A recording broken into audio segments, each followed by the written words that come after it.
Butter chicken tops the list amongst many others at all Indian restaurants. Today I will show you how you can make butter chicken at home. Now this is a revised version of my oldie goldie video on butter chicken, and I would rather call this as my ultimate butter chicken recipe, because when it comes to cooking, anything gets better with experience and practice.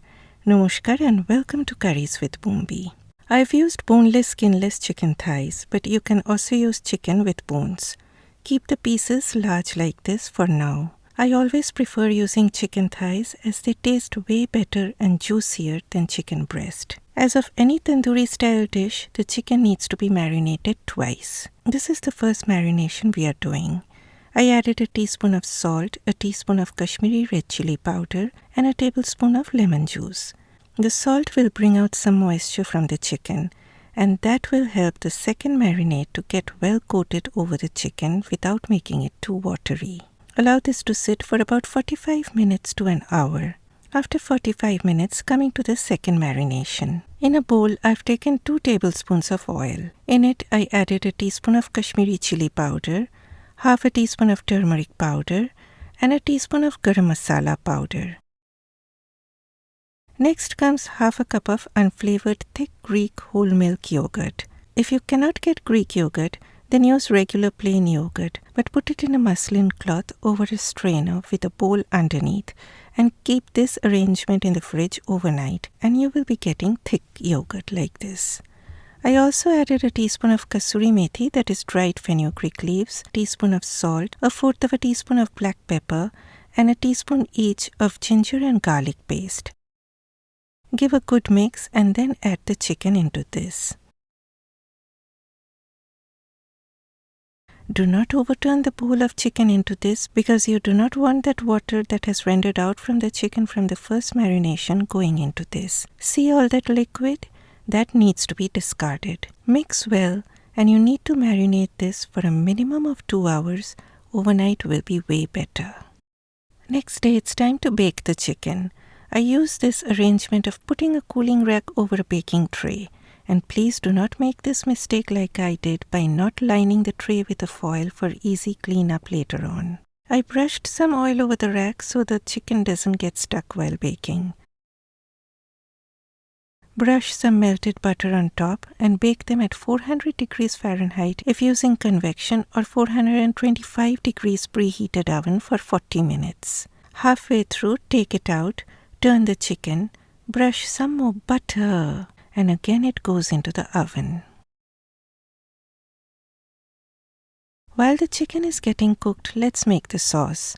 Heat a tablespoon of oil over medium heat. Add 8 green cardamoms. Next I use canned San Marzano tomatoes. You can use regular canned tomatoes as well. I feel San Marzano tomatoes have the least amount of seeds, and they are pulpy and juicy, but hey, you can use any tomatoes of your choice. You can even use fresh tomatoes. You can add 1 small onion to this as well. Some people add onions, some don't, and I fall into that don't add onion category. I mashed the tomatoes,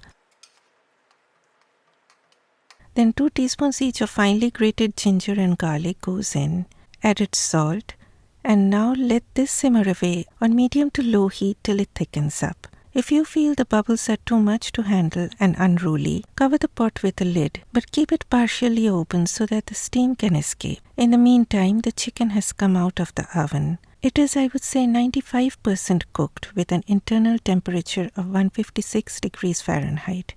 It is now that I like to cut them into bite-sized pieces. Okay, the sauce has thickened up considerably, so take it off heat. Now my blender can handle hot stuff, but if your blender is not manufactured in that way, then please allow this to cool down completely and then blend. You need to blend it to a very smooth consistency. After that, I like to pass it again through a strainer to get that velvety texture. And look at all that precious goodness sticking to the blender jar. Do not throw that away. Add some water and get all of that. You can skip this straining step entirely, but this is how they do it at restaurants. See all that stuff remaining in the strainer? That's no precious goodness for this recipe. so please discard that. And look at this silky smooth sauce. Isn't it looking gorgeous? Next, take 1/3 cup of water. In it, I added a tablespoon of Kashmiri red chili powder and a teaspoon of sweet paprika to get more color. Now, no matter how much people say that Kashmiri chili powder is mild in terms of heat, please, my friend, do not go by what people say, but what your taste buds say. What may be mild for me can be overwhelmingly hot for another person. So whenever it comes to any chili powder, use less to start with. And if you are making this for kids, I would highly advise you to use more of sweet paprika to get that color. Coming to the final part of the recipe, heat a pot over medium heat. And then comes the star of the show, butter. I'm using melted butter as it was required to baste the chicken while baking. Now if you're someone feeling nervous to see the amount of butter I used, then please use less, but you need to use butter for butter chicken. Maybe go to the gym or run up and down the stairs wherever you can, or go for a swim or do whatever exercise your heart pleases after having this. But please add butter to your butter chicken. As soon as the butter just warms up a little bit, and there will be a splash now, gently add the chili water. Allow it to come up to a rolling boil, and then add the sauce.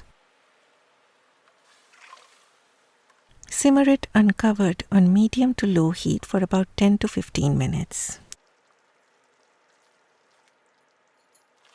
Then do a taste test at this point. I felt the need to add more salt. Next, I added 2 teaspoons of kasoori methi, a teaspoon of my homemade garam masala powder.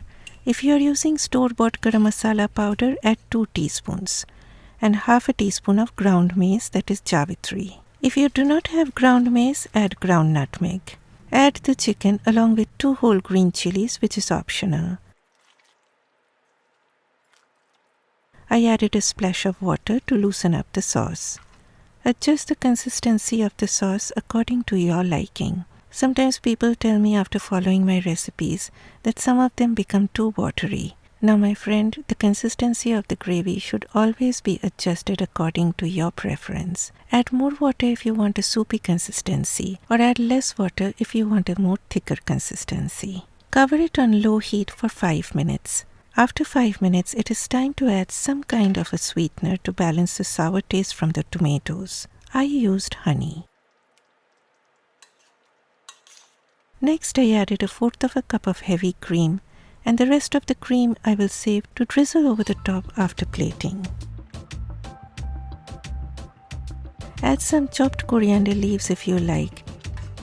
And look at this beauty. Isn't that sauce looking gorgeous? You can make the sauce ahead and then later on bake the chicken, heat up the sauce, add the roasted chicken into the sauce, and finish by adding cream. So next time you feel like having butter chicken, make it at home, and I'm sure you will love it. Bye-bye.